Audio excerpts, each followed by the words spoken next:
This is Rabbi Son, hot takes on news, pop culture, and religion, hosted by Rabbi Patrick, that's me, and my son Javon. Spiritual, irreverent, always fearless, produced by Darshan Yeshiva. How's it going there, Javon? Fine. Have you been enjoying our series that we've been doing of Am I the Blank Blanks? Yeah, people are interesting. People are interesting, and you know what's really interesting from my perspective is Jewish weddings. So I got a lot of those. I probably officiate 25 to 30 ceremonies a year. Let's flip this a little bit, and now let's talk about the sister getting married on a particular day. So this is a Jewish family. So am I the A for refusing to attend my sister's wedding because she scheduled it on Yom Kippur? So I'm in a bit of a bind. Could use some outside perspective. 25-year-old man, Orthodox Jew, sister's 28, recently got engaged. We're a close-knit family. I've always been supportive of her relationship. But she and her fiance have chosen their wedding on Yom Kippur. Okay. My sister grew up somewhat religious, but slowly but surely chose her own path, decided to stop practicing Judaism altogether.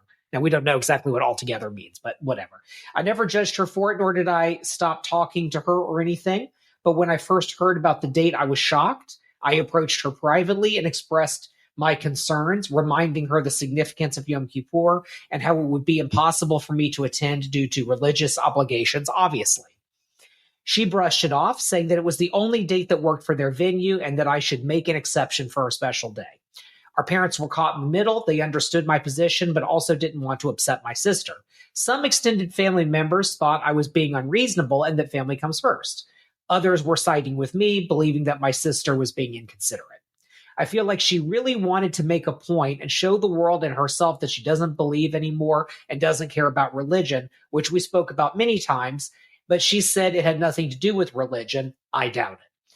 But personally, that's where I drew the line, and I decided not to attend, much to her, he says demise. I don't think that's the word he means, but okay. I feel torn. I wanted to be... Dismayed, he probably meant. Dismayed, maybe, yeah. I feel torn. I wanted to be there for my sister, but I also didn't want to compromise my faith. Was I the blank for refusing to attend her wedding on Yom Kippur? Okay, so my first question is, what... Because you're going to have to re-explain Yom Kippur and what that's all about. Yeah, so re-explain that, okay, and then tell me how that looks for Orthodox Jews. Okay, well, so funny thing is that I actually know of a situation. I had a situation like this in my life a couple, 3 times. So Yom Kippur is the day of repentance. This is where we fast. That's the thing that's kind of most famous. And you're fasting and you're sitting in synagogue and you're praying and you're meditating and you're thinking about your sins for the year and asking God for forgiveness. And that's, people call it the holiest day of the year. Technically, Shabbat is actually the holiest day, but we all know that that's a little bit of homiletics. That's a little bit of preaching. When we're talking about holidays, yeah, Yom Kippur is the big one. And so that's the first thing. I have had situations where people have wanted to schedule Jewish weddings on Jewish holidays. And there are certain ones where it's okay. So like there's certain days of Sukkot where it's fine. Hanukkah, perfectly fine. Minor holidays like Tu B'Shvat, Purim, fine. Yom Kippur, Rosh Hashanah, those are ones where it's like, it's a no-go. You do not do it. And it's because if you believe in the religion in that way, you understand that those are days that are set aside. Literally, a holiday is the word holy day. It's a contraction, okay? Or compound word, rather. So it is a holy day, and you experience the day outside of you and what you want and whatever special celebrations you're having. Someone we love very much, her birthday usually falls on Sukkot or Yom Kippur or Rosh Hashanah because she was born in the fall, and so what do? You work around it. You make that day, if it's God's day, for lack of a better word, you make it God's day and then you work around it. The same with like Shabbat. So We're having a Shabbat birthday party for me, right? So, the birthday party had to be scheduled for a certain day. It happens to be Shabbat. So what do? Well, you make it Shabbat and you include a birthday cake. Like, that's fine. Okay. So I'm not going to blow out candles. Okay. Big freaking deal. So you work around it.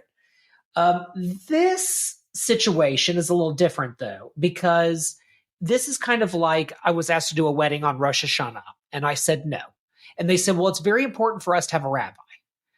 And the thing is, if it's that important for you, you should have checked the date, right? Like, I'm sorry, I don't buy it when people say stuff like that. If it's important enough to have a rabbi, it has to be important enough to be Judaism. Like, at the end of the day. And if you're someone like me, it's going to be a lot more open. It's going to be a lot more fluid. It's going to be a lot more, inclusive. So, but when you're going to schedule a wedding on Yom Kippur, like, give me a break. Like, come on, look at a calendar.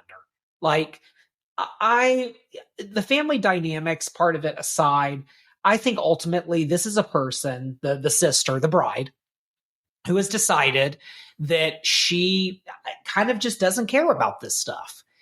Well, okay. It's your wedding. Every bride, this is actually in the Talmud, every bride is beautiful on her wedding day. So there you go. You're going to have to understand that certain family can't come. And I think it's a bit of a choice to push the family away. I think it's a rebellion thing on behalf of the sister. And I don't know if it's mature or not. I don't know these people. But yeah, I think that for whatever reason, the sister has the feelings that she has. And there is an element of like a final, I don't know what you want to call it, making that final gesture, that final, like, I am not part of this gesture. And your family's going to suffer because of it. Hope it's worth it to you. You know what I mean? Like, hope it's worth it to you. Hope you get whatever it is out of it that you want when half your family can't come to your wedding. That, like, for some reason, the venue only had Yom Kippur open. Yeah, no, I don't buy that. I don't buy that. People want to get married in the fall. I get everyone. You see me every fall. I'm about ready to lose my mind, right? Like, between weddings and the high holidays and all of that. You don't want, that wasn't the only day they had available. That was the only day in the fall when your pictures would look good on Instagram. Like, let's be honest. That's what that is. Okay, that was my talk. So it's all you now. I got to stop talking. Now I'm getting enraged. For argument purposes. Please go ahead. That, you said that, these these two holidays, Yom Kippur and Rosh Hashanah, were, God's day. Well, right? I was being kind of like, I was just trying to, like, come up with a fast way of saying it. But they're holy days. They're literally holy days, high holy days.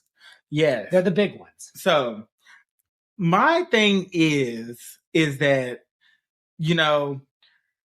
yes, that there will always be another holiday. Okay. And your sister's only supposed to get married once. And it's just like, not that he was obligated. And, kudos to him for being like, that's great for you. That's good for you. That's not something I want to do. And this day. And, that's something I want to do. So I'm not going to go. Mm-hmm. Simple. He had boundaries. He set them. He went on about his business. Right. Kudos to him. But it's like, this holiday, it comes around every year.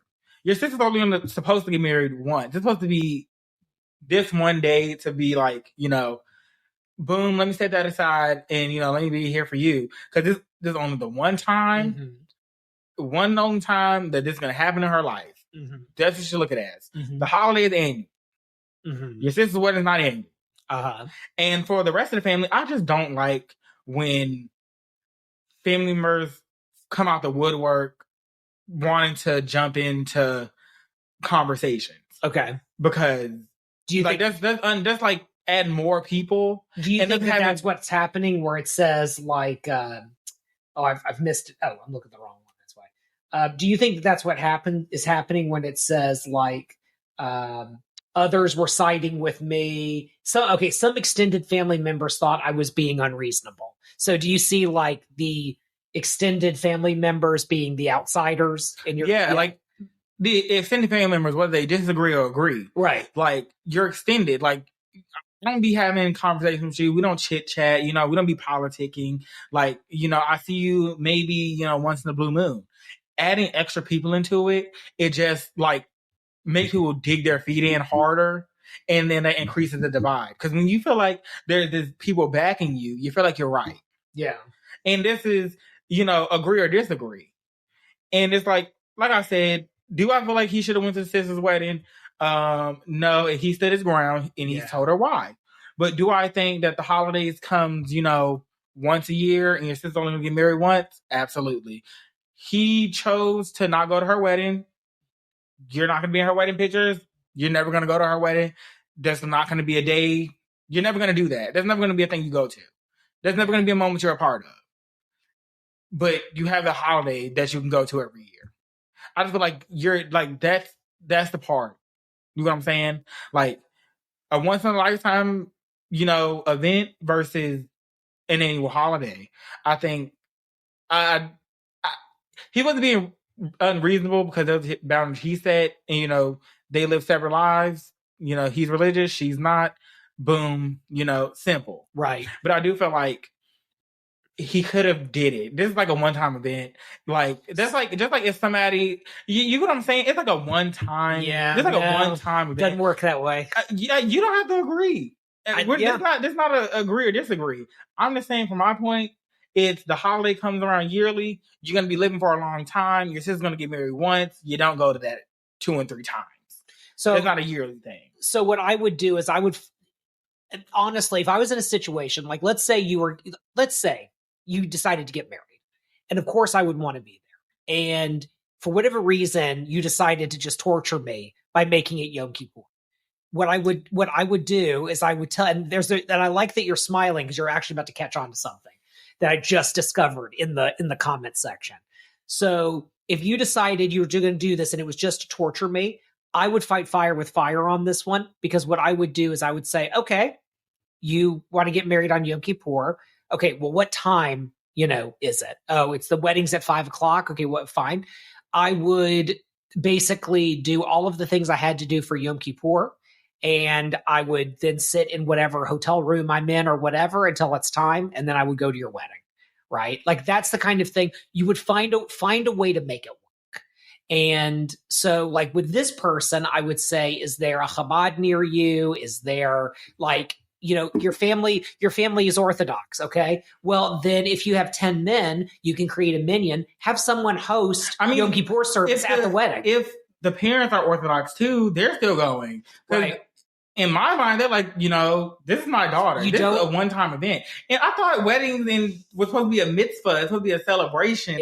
What, can you not have a mitzvah, like, in the middle of a holy holiday? Well, not on Yom Kippur. It's like a funeral in some ways. It's a vibe shift sort of situation. You can feel like, this is the Day of Atonement, like, apologies and all that. But it's also a moment to celebrate. It's like shedding old skin, stepping into a new. Like, that's the whole point. Jewish New Year, stepping on the old, stepping into the new. So I'm cleansing. So I'm actually with you on part of this, because if you go to Israel or you go to heavily traditional Jewish areas in America, some of the hotels, I mean the kosher ones especially, but some of the hotels have rooms that have Torah scrolls in them. I mean, literally, they have synagogues built into the buildings. So why don't you and your loved ones just have your holiday service and then go to the wedding? Like, that's fine. You're allowed to do that. Now, there's some issues with like the food, like when are you breaking the fast and whatever. And so that's a little bit of a problem. So someone actually did comment like, well, then why don't you just do something like that, right? And the person says, oh, I can't because it's like at a remote castle. There's no way to like whatever. And my attitude is, well, my thing is, it's a remote castle, right? Keyword remote. If the day is supposed to be like you shut yourself off from the world, what better way to shut yourself off from the world than a remote castle? You be right here, you get there, like, do your 1-2, and then be like, okay, time. You go to the wedding, you be like, this is such a beautiful moment, and then you go back, and then you break the fast, and then you continue with the holiday. Yeah, you could do Havdalah before the wedding ceremony. There's a lot of ways to do it, but then when they mentioned the remote castle, that's when several people on here who happen to be Jewish were like, wait a minute, this doesn't make any sense. So like, is the wedding going to be kosher? Is there going to be blah, blah, blah? Well, finally, someone figured it out that the post is fake. So this was actually posted by ChatGPT. So this is a person who is studying computer science and wanted to battle AI in the future. And so they're making up different things to just test their ChatGPT model. No, so I still feel like, no, it's so it's nonsense anyway. Yeah, but it's like still nonsense or not. I feel like there's a lot of ways to compromise in that. Like I said, weddings are a one-time event. Holidays are annual. And like, sometimes people do it on purpose. And like, trying to be all like, want to have a moment. And then like, if you was like, oh, so now I see what you're trying to do. And you're trying to have a moment. Then it's like, okay, you're using your wedding as this. And then it's like, you know what? I'm just not going to go. That's, cool beans for you. That's what you want to do. Congratulations. I'll send you your little wedding gift, kisses and, blessing all the nuptials. Yeah. But anyway, yeah. All right. Well, ChatGPT, good job. Yours was pretty good. All right. Good stuff. Thank you, Javon. Thank you to our sponsors at Darshan Yeshiva for making this content possible. Darshan Yeshiva provides beginner-level online Jewish learning, including the very popular Conversion Judaism program, with sponsoring rabbis and students all over the world. Start your Jewish journey any place, anywhere, and anytime with our conservative, reform, reconstructionist, Jewish renewal, humanistic, and post-denominational rabbi mentors. Become the Jew you always wanted to be with Darshan Yeshiva.